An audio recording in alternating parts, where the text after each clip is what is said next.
जालन्यात महायुतीसाठी अंतिम टप्प्यात बोलणी सुरू असून आज निर्णय जाहीर होणार असल्याची माहिती भाजपा नेते तथा माजी केंद्रीय राज्यमंत्री रावसाहेब दानवे यांनी दिली। मागच्या काही दिवसापासून जालना महानगरपालिकेत महायुतीसाठी जोरदार चर्चा सुरू होती। त्यानुसार वरिष्ठांनी दिलेल्या आदेशानुसार महायुतीतील पक्षांनी बैठका घेऊन सकारात्मक चर्चा केली। आज महायुतीबाबत अंतिम बैठक होणार असून युतीची घोषणा होण्याची शक्यता आहे। त्यामुळे जालन्यात एकूण 65 जागा असून राष्ट्रवादी अजित पवार गटालाही काही जागा सोडाव्यात यासाठी सहकार मंत्री बाबासाहेब पाटील यांनी दानवेच्या निवासस्थानी भेट दिली आणि चर्चा देखील केली। याविषयी दानवेंनी सकारात्मकता दाखवली। राज्यामध्ये महापालिकेच्या निवडणुका जाहीर झाल्या आहेत आणि प्रत्येक जिल्ह्यामध्ये आमचे मित्र पक्ष आणि आम्ही एकत्र बसून युती करण्याचा प्रयत्न करतोय। त्याच पद्धतीप्रमाणे जालन्यामध्ये सुद्धा गेले 2 दिवसापासून आमचे मित्र पक्ष आणि आम्ही बैठका करतो।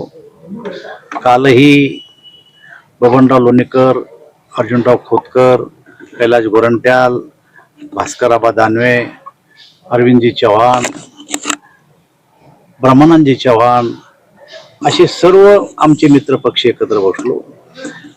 बैठकीमध्ये एकमेकाचे प्रस्ताव एकमेकाला आम्ही शेअर केले।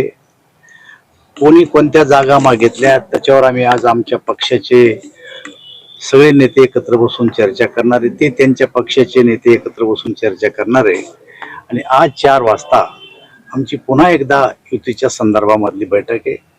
आमच्या बैठकीमध्ये जी चर्चा झाली ती समाधानकारक चर्चा झाली।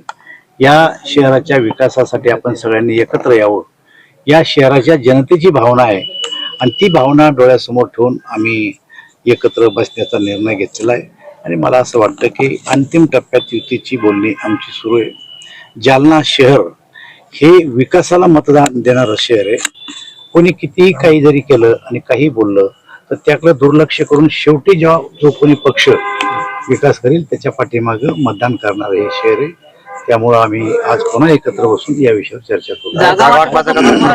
आज ठरण्याची शक्यता आहे। असं आहे की जागा वाटपाचा फॉर्म्युला आम्ही एकमेकाला शेअर केला।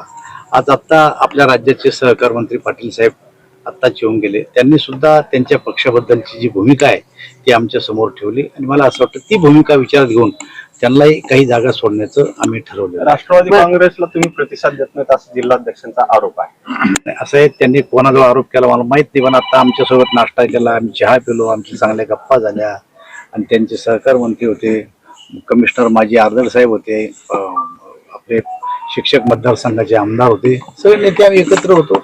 मला वाटतं ते काही असं म्हणले नाही काही आमच्या ऐकत नाही। एकूण जागा 65 आहे, त्यापैकी दोन्ही पक्ष शिवसेना आणि भाजप 40 जागेसाठी आग्रही असल्याचे मला असं वाटतं की आता आम्ही शेअर केलंय, फायनल निर्णय कोणताच झाला नाही। आज निर्णय होईल। दादा, पुण्यात जी 2 राष्ट्रवादी एकत्र येण्यावर चर्चा चालू होती, चर्चा विस्कटली। मला असं वाटतं या गोष्टीवर जे काय बोलायचं असेल ते दोन्ही पक्षातला कोणी एखादा नेता बोलन, त्याचा आमच्याशी काही संबंध नाही। आता किती वेळ लागेल अजून फायनल बोलणी व्हायला? फायनल आता चर्चा चालूच आहेत। 4 वाजता आम्ही आज बसणार आहे। मला असं वाटतं की आज आम्ही चर्चा फायनल करू अशी शक्यता आहे।